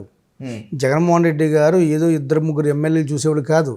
జగన్మోహన్ రెడ్డి గారు ఈ రాష్ట్ర ముఖ్యమంత్రి. ఈ రాష్ట్ర ముఖ్యమంత్రిగా ఉన్నప్పుడు జగన్మోహన్ రెడ్డి గారికి ఉండే పనులు కావచ్చు, ప్రయారిటీస్ కావచ్చు, ప్రాజెక్టులు కావచ్చు, ఏదన్నా సరే జగన్మోహన్ రెడ్డి గారు మొత్తం అంతా మానిటర్ చేయాలి. చేసే క్రమంలో Jaganmohan Reddy delegation of work చేస్తారు. ఈ వర్క్ వీళ్ళు చేస్తారు, ఈ వర్క్ వీళ్ళు చేస్తారు, ఈ వర్క్ ఎవరన్నా అంతే. అన్నీ మీరే చేస్తున్నారు. ఇప్పుడు నన్ను ఇంటర్వ్యూ చేస్తున్నారు, కెమెరా మీరు ఆన్ చేస్తున్నారా? కెమెరా మీరు ఆపరేట్ చేస్తున్నారా? ఈ కరెంట్ మీరు చూస్తున్నారా? ఈ పవర్ మీరు చూస్తున్నారా? ఈ స్విచ్ బాక్స్ మీరు చూస్తున్నారా? ఎవరికి ఇస్తున్నారు? మీరు అసైన్ చేశారు కదా. అలాగే ఒక్కొక్క జాబ్ ఒక్కొక్కరికి అసైన్ చేస్తారు. ఆ అసైన్ చేసే క్రమంలో కొంతమంది మీరు సోకాళ్ళు ఎవరైతే పేర్లు చెప్పారో వాళ్ళు చేయలేకపోతే వాళ్ళు చేయవలసింది ఏంటి? నెక్స్ట్ స్టెప్ ఏంటి? జగన్మోహన్ రెడ్డి గారు చెప్పాలి. అసలు ఒక నిమిషం ఏం చెప్పాలి? ధనంజయ రెడ్డి గారు చెప్తే పని చేయట్లేదు, సజ్జల గారు చెప్తే పని చేయట్లేదు, అరుణ్ గారు చెప్తే పని చేయట్లేదు, మొండితో కరుణ్ కుమార్ చెప్తే పని చేయట్లేదు అనేది ఎవరు చెప్పాలి? బాస్కి చెప్పాలి. ఈరోజు మీరు బాస్తో ఉంటారు కదా. ఇదే జక్కంపూడి రాజా బాస్తో ఉండడా, లేకపోతే కేతిరెడ్డి గారు బాస్తో ఉండరా? ఎవరితో బాస్లో ఉండరు? మనం రిప్రజెంట్ చేసే డిఫరెంట్ ప్లాట్ఫామ్స్, ఒక ప్లాట్ఫామ్ బాగాలేనప్పుడు ఆ ప్లాట్ఫామ్ని బాగు చేసుకునే పరిస్థితి మనకు ఉన్నప్పుడు మనం చేసుకోవాలి. ఇదే జగన్మోహన్ రెడ్డి గారిని ఎంతమంది వెళ్ళాం, ఎంతమంది చెప్పారు చెప్పండి? నాకు తెలిసి ఇప్పుడు వీళ్ళందరినీ చెప్తున్నారు కదా. అన్న ఇప్పుడు ధనంజయ రెడ్డి గారికి పనులన్నీ చెప్తున్నారు, ఆయన చేయట్లేదని ఎవరైనా చెప్పారా? చెప్పే స్కోప్ ఇవ్వలేదు. ఎందుకు ఇవ్వరండి? ఎందుకు ఇవ్వరు? ఇప్పుడు నాలాంటి సాధారణ ఎమ్మెల్సీని చాలా విషయాల్లో జగన్మోహన్ రెడ్డి గారికి విజయవాడలో ఉండి చాలా విషయాల్లో నేను అంత ఓపెన్గా అన్న నాకు అది చేసి పెట్టండి, లేకపోతే మీరు చెప్తే చేయట్లేదని మీరు చెప్పండి అన్న అదేనా నేను అన్నప్పుడు ప్లీజ్ హోల్డ్ ఆన్ 1 సెకండ్. మాట్లాడటానికి సిద్ధంగా ఉండడు, వినేందుకు అసలు ఏమాత్రం ఇష్టపడడు, ఒకవేళ మాట్లాడినా చెప్పేందుకు ప్రియారిటీలోకి తీసుకోడు. ఆయన మూడ్ ఆఫ్ ఎప్పుడో ఏంటో మాకేం అర్థం కాదు అనేటువంటిది జగన్మోహన్ రెడ్డి గారి మీద ఉన్నటువంటి దారుణమైన కామెంట్. హీఈస్ కంప్లీట్లీ అన్డెమోక్రాటిక్, అప్రజాస్వామికంగానే ఉంటాడు అనేటువంటిది ఆయన మీద ఉన్న comment. You say from the bottom of your heart Arun Kumar గారు. అరే అసలు దిస్ ఆల్ ట్రాష్ అండి. తెలియని వాడు, జగన్మోహన్ రెడ్డిని చూడని వాడు, జగన్మోహన్ రెడ్డితో మాట్లాడినవాడు మాట్లాడే మాటలు ఇవి. జగన్మోహన్ రెడ్డి గారి గురించి తెలిసి ఇది నేను జగన్మోహన్ రెడ్డి గారిని ఇదిగో నేను సంవత్సరం నుంచి చూస్తున్నాను, 10 సంవత్సరాల నుంచి చూస్తున్నాను, 15 సంవత్సరాల నుంచి చూస్తున్నాను. ఇది జగన్మోహన్ రెడ్డి అని చెప్పిన ఒక్క పర్సన్ పేరు చెప్పండి నాకు. I know this gentlemen from the last 15 years, 10 years, 5 years. This is Jaganmohan Reddy. Jaganmohan Reddy ఎవరు పేరు విండవు అండ్ డెమోక్రటిక్గా ఉంటాడని చెప్పిన ఒక్క మనిషి నాకు చూపించండి ఈ 15 సంవత్సరాల జర్నీలో. చూపించండి నాకు. ఎవరు చెప్తున్నారు ఇదంతా? అండ్ డెమోక్రటిక్, మాట విండు, చెప్పింది పట్టించుకోడు, మీటింగ్లు పెట్టాడు, అంతర్గత ప్రజాస్వామ్యం ఉండదు మీరు చెప్పిన భాషలో. ఎవరు చెప్తున్నారు ఇదంతా? ఎవరైతే జగన్మోహన్ రెడ్డి గారిని చూడలేదో, కలవలేదో, పరిచయం లేదో వాళ్ళు చెప్పే మాటలు ఇవన్నీ. Please don't believe all this things. వదిలేయండి, క్యాడర్ గురించి వదిలేసేయండి, సెకండ్ క్యాడర్ గురించి వదిలేయండి. చాలా నిక్కచ్చిగా, నిజాయితీగా, పచ్చిగా మాట్లాడుకుందాం. వైసీపీ ఎమ్మెల్యేలు, మంత్రులు, ఎమ్మెల్సీలు, పార్టీలో ఉన్నటువంటి కొంతమంది ప్రధానమైనటువంటి వ్యక్తులకి నిజంగా జగన్మోహన్ రెడ్డి ఎప్పుడు అందుబాటులో ఉండేవారా? కనీసం ఇప్పటికైనా ఉంటున్నారా? ఖచ్చితంగా ఇప్పుడు ఎక్కువ ఉంటున్నారు, అప్పుడు కూడా ఉండేవారు. ఎందుకు చెప్తున్నానంటే ఇప్పుడు లిస్ట్ ఆఫ్ ప్రయారిటీస్ ఉంటాయండి. You need to prioritise the priorities. Okay, so ఇప్పుడు జనరల్గా ఎవరన్నా సరే ఒక ఎమ్మెల్సీ కానీ వెళ్ళానుకోండి, ఒక ముఖ్యమంత్రి దగ్గరికి వెళ్ళానుకోండి, ముఖ్యమంత్రి దగ్గరికి వెళ్ళినప్పుడు ఏం చెప్పాలి? నా పని ఏంటి, ఏం పని కావాలో చెప్పాలి. అది చెప్పకుండా నేను లోకాభిమానం అంతా చెప్పి కాసేపు ఆయనతో తిరగాలను, కాసేపు ఆయనతో మాట్లాడాలని చెప్పి ఏదో చెప్తే అది కాదు ప్రయారిటీస్. ఇప్పుడు అందుబాటులో లేడనుకోవడం పొరపాటు. అందుబాటులో ఉన్నారు, కాకపోతే నీ సమస్య కోసం వెళ్ళాలి. నీ నియోజకవర్గ సమస్య కావచ్చు, జిల్లా సమస్య కావచ్చు, సమస్యల కోసం ఎప్పుడైనా ఆయన దగ్గరికి వెళ్తే ఆయన ఎప్పుడు అందుబాటులో ఉన్నాడు. అందుబాటులో లేకుండా వెళ్ళాడు. మీరు ఒక ఎమ్మెల్యేని చెప్పండి, జగన్మోహన్ రెడ్డి నాకు అపాయింట్మెంట్ ఇవ్వలేదు అని ఒక ఎమ్మెల్యే గురించి చెప్పండి. జగన్మోహన్ రెడ్డి గారు నాకు అపాయింట్మెంట్ ఇవ్వలేదు, నాకు మాట్లాడే ఛాన్స్ ఇవ్వలేదు, నేను కలవలేదు, ఒక ఎమ్మెల్యే చెప్పండి. చెప్పండి, నేను చెప్తాను. నియోజకవర్గ సమస్యలపై స్పందించారు. అది ఎగ్జాక్ట్లీ మీరు చెప్పారు కదా. ఇప్పుడు రెండో పాయింట్ మీరు, ఓకే, ఇదేంటి? మీరు ఫస్ట్ పాయింట్ అంతా జగన్ గారి క్యారెక్టర్ గురించి మాట్లాడుతున్నారు.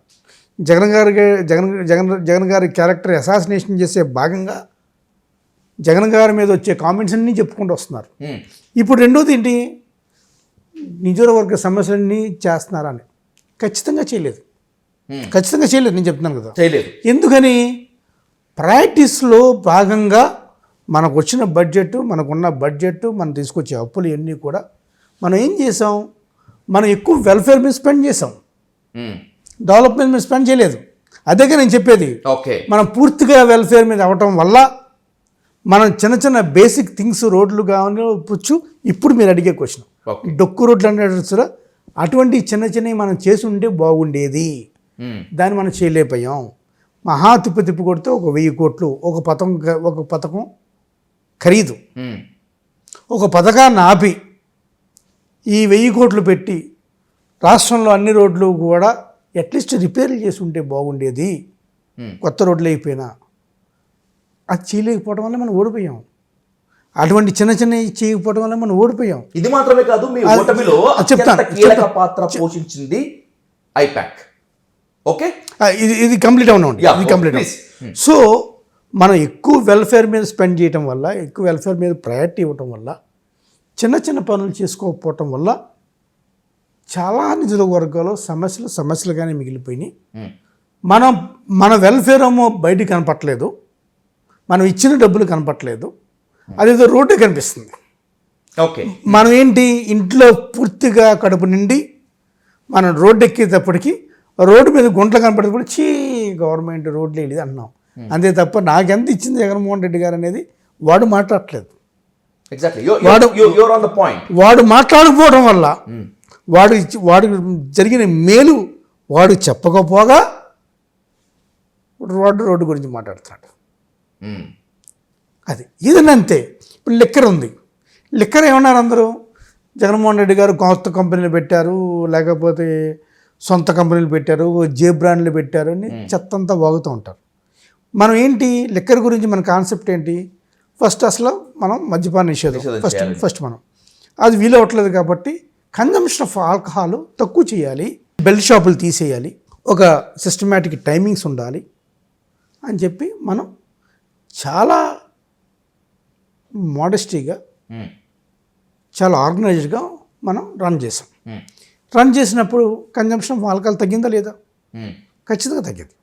వాడికి ఏంటి, మనం ఏమనుకున్నాం, ఈ ఆల్కహాల్ వల్ల వాడు మళ్ళీ బానిస అయిపోకుండా, డబ్బులన్నీ దీని మీద స్పెండ్ చేయకుండా ఇదంతా ఉండకూడదని ఒక ఉద్దేశంతో, మంచి ఉద్దేశంతో పెట్టాం. ఉమ్. వాడేం చేశాడు, ఈ ఆల్కహాల్ కొన్నాడు, ఇదే ఆల్కహాల్ కొనేటప్పుడు తిట్టుకుంటూ తాగాడు. మీరు చెప్పినటువంటి కన్సంప్షన్ ఆల్కహాల్ తగ్గిందో లేదో తెలియదు కానీ చాలా తగ్గింది, మీ మీద విపరీతమైన వ్యతిరేకత చాలా వచ్చింది. తగ్గింది. వీడు ఇదే ఆల్కహాల్ తిట్టుకుంటూ తాగాడు, ఉమ్, తాగడమే తాగలేదు, ఉమ్. వాడు తాగాడు, తిట్టుకుంటూ తాగాడు, తాగింది అది కూడా తిట్టాడు, అవును, తాగింది అది కూడా తిట్టాడు. అవును. సో మనం ఏంటి, మనం టిపికల్ పొలిటీషియన్ లాగా ఆలోచించుంటే ఓకే. ఇవన్నీ ఉండే కాదు. మనం సిస్టాన్ని మార్చాలనుకున్నప్పుడు కొన్ని హిపాప్స్ ఉంటాయి, ఓకే. ఒడిదుడుకులు ఉంటాయి. ఒడిదుడుకులు ఉన్నా పర్లేదు, మనం వాడి చేత మందు తాగడం తగ్గించాలి, వాడు సంసారం జాగాలని అని చెప్పుకోవచ్చు. ఓకే. సో దానివల్ల కొంత బ్యాడ్, రోడ్లు ఎలాగో బ్యాడ్, లిక్కర్ వల్ల బ్యాడ్, అలా శాండ్ వల్ల బ్యాడ్. ఉమ్, కొంతమంది ఏంటి, కొంతమంది మగవాళ్ళు ఓట్లేదు. ఎందుకని, మగవాళ్ళు ఏంటి, ఇదివరకు పథకాలన్నీ కూడా మా పేరు వచ్చేయండి, ఇప్పుడు ఇంట్లో ఆడవాళ్ళ పేర్లు వస్తున్నాయండి. ఓకే. మనం ఏమంటాం, ఇంట్లో స్త్రీని ఎంపవర్ చేస్తే ఆ కుటుంబం బాగుపడుతుంది అని చెప్పి ప్రతిదీ స్త్రీ పేరు మీద పెట్టాం. ఉమ్, అంతేనే నాక్క చెల్లెమ్మలు అని చెప్పుకుంటూ వచ్చాం. ఉమ్, కానీ వీడేం చేశాడు, జగన్మోహన్ రెడ్డి గారు అంతా ఆడవాళ్ళకి ఇస్తున్నాడు, మగవాడికి ఇవ్వట్లేదు అన్నాడు. ఉమ్, ఆడవాళ్ళకి ఇవ్వడం అంటే నీ భార్యకో, నీ తల్లికో, నీ చెల్లికో, నీ ఎక్కకో ఇస్తే అది నాకు ఇచ్చినట్టు కాదని చెప్తున్నాడు. ఉమ్. సో ఇట్స్ హైట్స్ అనమాట, ఎంతైనా మనది పితృస్వామిక వ్యవస్థ కదా. ఇట్స్ హైట్స్ ఇదంతా. అవును.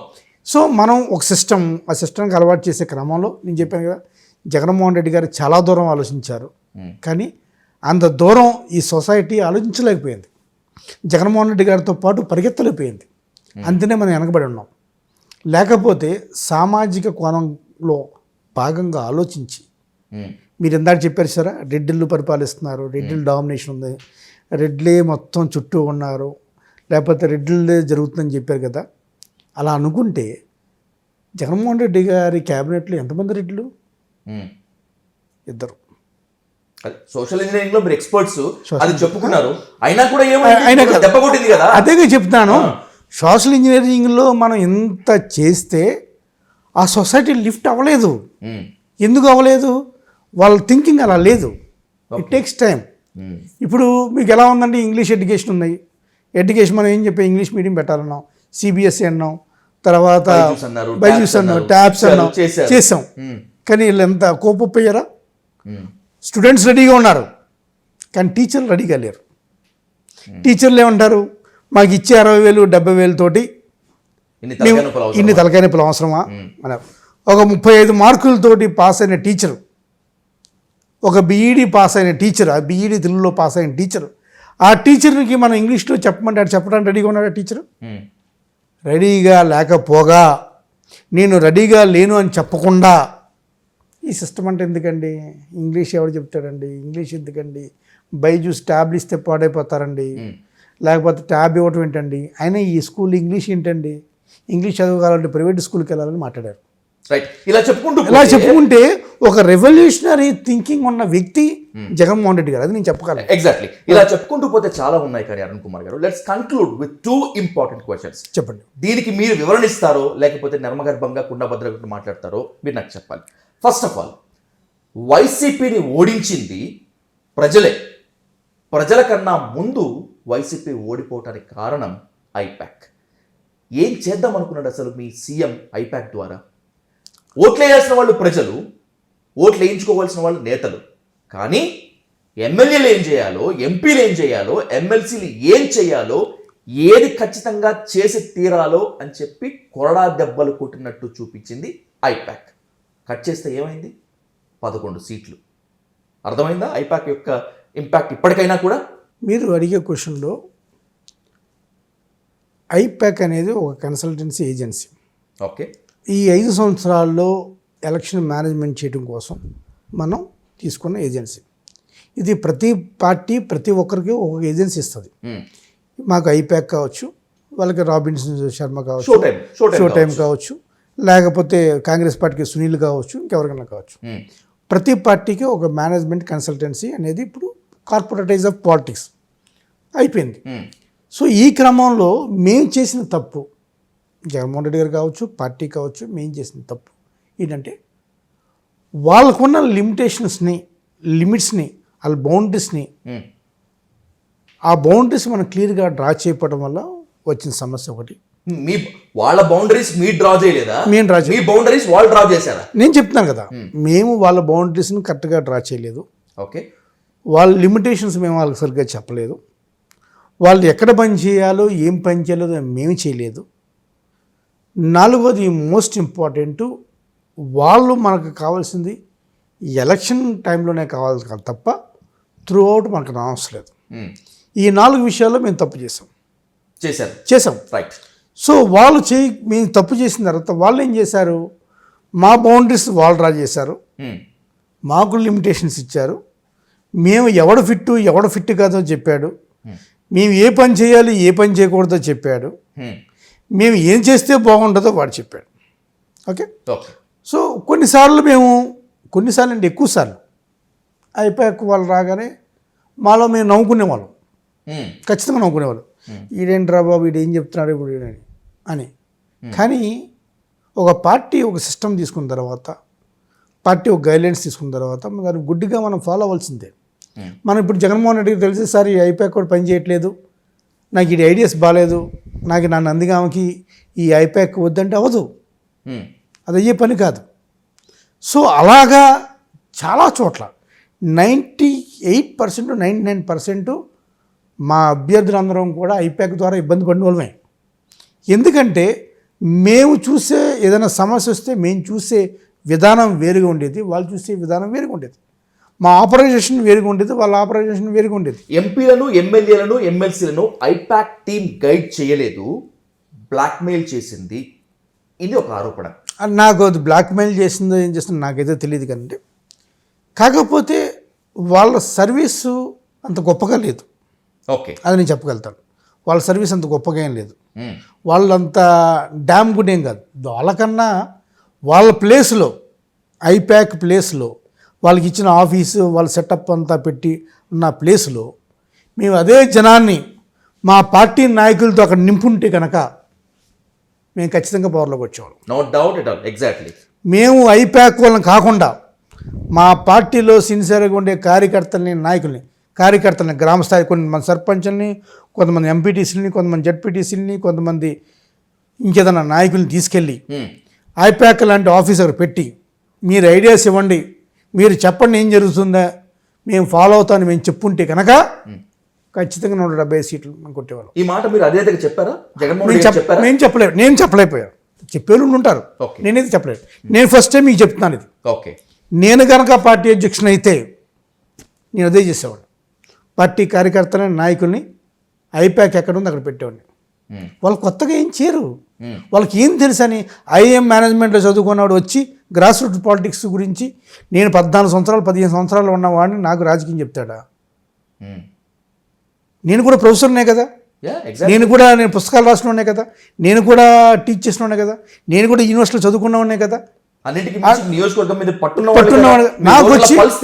నాకు వచ్చి ఈరోజు మనం ఆ మీటింగ్ పెట్టాలని అంటే, ఎందుకురా మీటింగ్ అంటే స్టేట్ ఆర్డర్ సార్ మనం పెట్టాలి సార్ అని ఒక రీజన్ ఉండేది కాదు. ఒకవేళ పెట్టకపోతే మళ్ళీ మనకు ఇంకో ఫోన్ వచ్చేది, మీరు మీటింగ్ పెట్టలేదంటే పెట్టండి సార్ అని. ఆ ఫోన్ కాకపోతే ఇంకో ఫోన్ వచ్చేది, అబ్బాయి మీరు మీటింగ్ పెట్టాలి, మీటింగ్ పెట్టకపోతే కష్టం. ఆ మీటింగ్ వల్ల ఏం ఉపయోగం ఉండదు నాకు తెలుసు. అయినా సరే 2 లక్షలు 3 లక్షలు బొక్క, కానీ పెట్టేవాళ్ళం. సో దీనివల్ల ఉపయోగం ఏం లేదు. ఐపాక్ చేసిన డ్యామేజ్ మీరు చెప్పలేకపోయారు సరే అరుణ్ కుమార్ గారు, కనీసం మిగతా వాళ్ళని చెప్పారా? చెప్పారా నాకు తెలియదు, చెప్పుండే కనుక సార్ వినుంటే కనుక ఈ డ్యామేజ్ జరిగేది కాదు. ఇప్పటికైనా ఐపాక్ వైసీపీకి దూరంగా జరిగిందా? ఉన్న 11 మందిని, ఆ 2 ఎంపీలని లేకపోతే ఆ కొంతమంది ఎంపీలని గైడ్ చేస్తుందా? ఇప్పుడు ఐపాక్ లేదుగా, బయటకైతే లేదు, ఇన్విజిబుల్ గా లేదు. ఇప్పుడైతే ఐపాక్ లేదు. ఇప్పుడు ఐపాక్ వచ్చినా కూడా ఎవరో కూడా యాక్సెప్ట్ చేసే స్థాయిలో లేరు. నాకు తెలిసి కొన్ని చోట్ల తంతారేమో మళ్ళీ ఐపాక్ ఎవరో స్థాయిలో లేరు. ఇప్పుడు మనకు అవసరం లేదండి. ఇప్పుడు ఈ మోడీ గారు ఇంట్రడ్యూస్ చేశారు కాబట్టి ఇదంతా కూడా ఇదంతా ఒకప్పుడు ఎవరు ప్రశాంత్ కిషోర్ అందరినీ ప్రశాంత్ కిషోర్ తెలిసిన రాజకీయం ఏంటి, నాకు తెలియని రాజకీయం ఏంటి? ఒక నేను నాకు అన్నీ తెలుసని కాదు, he plays with data. Google వచ్చింది, ఏది కావాలంటే సెర్చ్ చేయొచ్చు, డేటా దొరుకుతుంది. ఆ ఇంకిల్ని అటు ఇటు మార్చగలడు. ఒక ఎక్సెల్ షీట్లు బాగా ఎంఎస్ వర్డ్, ఎక్సెల్లో బాగా పండితున్న ఒకటి కూర్చోబెట్టుకుంటాడు. డిఫరెంట్ వేరియబుల్స్ పెడతారు. ఏ విత్ సి పెడతాడు, ఏ విత్ డి పెడతాడు, ఏ విత్ ఏ పెడతాడు, డి విత్ ఏ పెడతాడు. ఎంత డేటా చాలా కలర్ఫుల్గా పెడతాడు, మనకు కొత్తగా అనిపిస్తుంది. అయ్యమ్మ ఇన్నే కాంబినేషన్ అనిపిస్తుంది, ఇంత టెక్నాలజీ. కానీ అటు చేసేవాడు ఒక ఎంఎస్ వర్డ్ చేసుకునే కుర్రోడు, వాడిని తీసుకొచ్చి చాలా నీట్గా ప్రజెంట్ చేస్తాడు. అన్నింటికి మించి వీళ్ళకి గ్రౌండ్ రియాలిటీ తెలీదు, లాంగ్వేజ్ తెలీదు, ఫీలింగ్స్ తెలీదు, సెంటిమెంట్స్ తెలియవు. ఇవన్నీ తెలియకుండా రాజకీయాలని ఒక కన్సల్టెన్సీ రూపంలో ఏ పార్టీ కూడా నడపలేదు. అది తెలుగుదేశం కావచ్చు, వైసీపీ కావచ్చు, ఏ పార్టీ కూడా నడపలేదు. కన్సల్టెంట్స్ అంటే ఏంటి? Only consultant. ఆర్కిటెక్ట్ అనేవాడు ఓన్లీ ఇంట్లోనే ఆర్కిటెక్ట్ డిజైనే చేయాలి తప్ప వాడు తాపి మీద రావకూడదు. ఇక్కడ ఐపాక్ ఏమైంది? తాపి మేస్త్రి పనిచేసింది. ఆర్కిటెక్టే చేయాలి.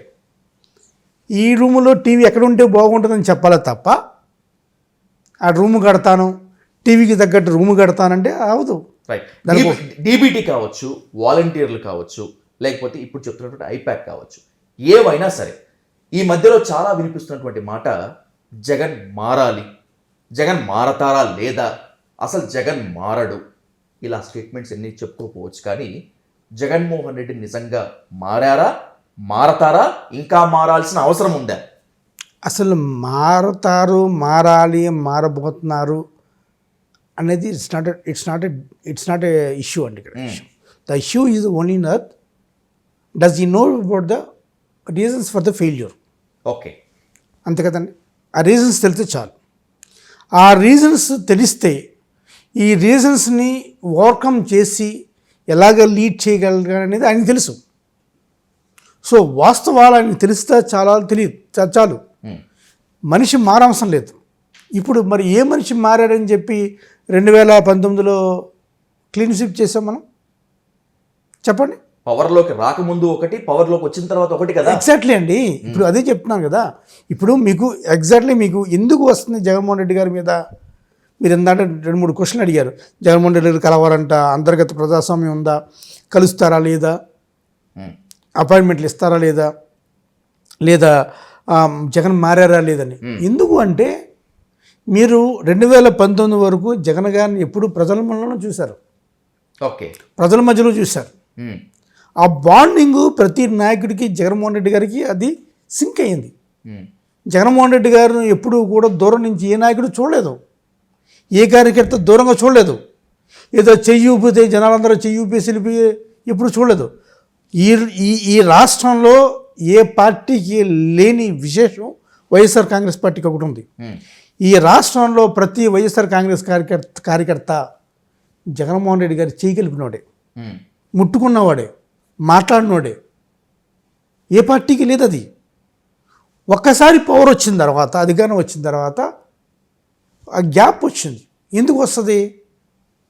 ప్రభుత్వ పరంగా వస్తుంది, పాలన పరంగా వస్తుంది, ఒక ప్రోటోకాల్ పరంగా వస్తుంది. అది ఎవరు కూడా యాక్సెప్ట్ చేయలేపారు. అరే జగన్మోహన్ రెడ్డి గారిని దూరం చూడటం ఏంటి, నా జగను నన్నే ఆపుతారా అంటారు కొంతమంది. నన్ను ఆపుతారా, నేనేంట్రా ఇక్కడ ఎప్పుడు తిరిగాను తెలుసా, నేను ఎంత ఉన్నాను, నన్ను ఆపుతారా అంటాడు. ఎందుకు? Belongingness, emotional touch. ఆ ఎమోషనల్ టచ్ మిస్ అయ్యారు. ఓకే, మీరు అందుకనే అన్నిసార్లు అడుగుతున్నారు జగన్మోహన్ రెడ్డి గారు కలుస్తారా. జగన్మోహన్ రెడ్డి గారి ఎమోషనల్ టచ్ ఎలా ఉంటుంది అనేది నిన్న వినుకొండలో చూసాం. ఎమోషనల్ టచ్ మేము పిలవలేదే, మేము ఆర్గనైజ్ మేము తరలించలేదే. అవును, మేము ఏంటి ఆ ఎమోషనల్ టచ్? ఒక నాయకుడికి ఒక అంత జనం 2 గంటలు వెళ్ళవలసిన వినుకొండ 7 గంటలు ఎందుకు పట్టింది? ఏ ఎమోషనల్ టచ్ అయితే అధికారంలోకి తీసుకొచ్చిందో ఆ ఎమోషనల్ టచ్ లేకపోవడం వల్ల మీరు అధికారం కోల్పోయాం. ఎగ్జాక్ట్లీ. అదే జగన్మోహన్ రెడ్డి గారు కనుక ఇప్పుడు కూడా అప్పుడు అధికారంలో వచ్చినప్పుడు వాళ్ళ నాన్నగారు లాగా ఒక ప్రజా దర్బార్ లాంటిది పెట్టి రోజుకో 2 గంటలో కేటాయించి ఉంటే ఆ ఎమోషనల్ టచ్ ఇప్పటికీ కూడా అలా కొనసాగుతూ ఉండేది. ఉమ్, ఆ గ్యాప్ వచ్చేది కాదు. ఉమ్, కాకపోతే కొంతమంది మీరు అన్నారు సార్, కొంతమంది సలహాదారుల వల్ల, లేకపోతే చెప్పకపోవటం వల్ల, ఉమ్, లేకపోతే ఆయన రిలైజ్ అవ్వకపోవటం వల్ల అది మిస్ అయిపోయాం మేము. రైట్. అది మిస్ అయిపోయాం. నేను కలవగలుగుతున్నాను, ఉమ్, కానీ ఇప్పుడు నేనున్నాను, నందిగాను నేను ఒక్కడినే కలవగలుగుతున్నాను. మరి నాతో పాటు నా విజయం కోసం పాటుపడిన ఒక 200 మంది నాయకులు అయితే ఉన్నారు.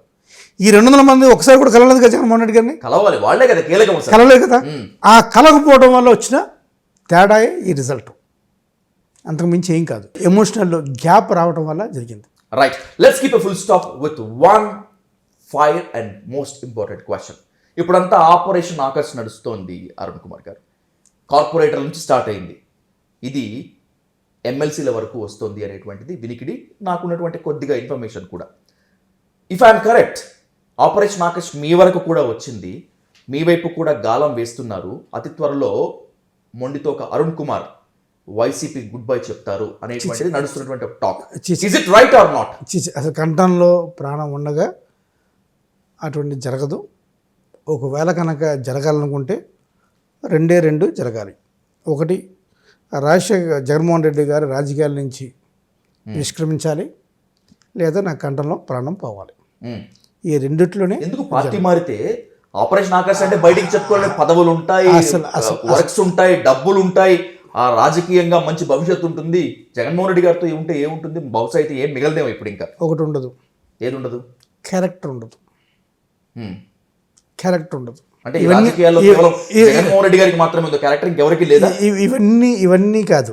జగన్మోహన్ రెడ్డి గారికి ఉందా, అరుణ్కి ఉందా అని కాదు. ఒక పార్టీని నమ్ముకొని ఒక పార్టీ ద్వారా పదవి వచ్చిన వాళ్ళు ఆ పార్టీతోనే ప్రయాణం చేయాలనేది నా నా నా ఇది అంతే. ఒకవేళ కనుక నాకు ఏదైనా ఆలోచన వస్తే ఓకే, ముందు నేను రిజైన్ చేయవలసింది పార్టీకి కాదు, పదవికి రిజైన్ చేయాలి.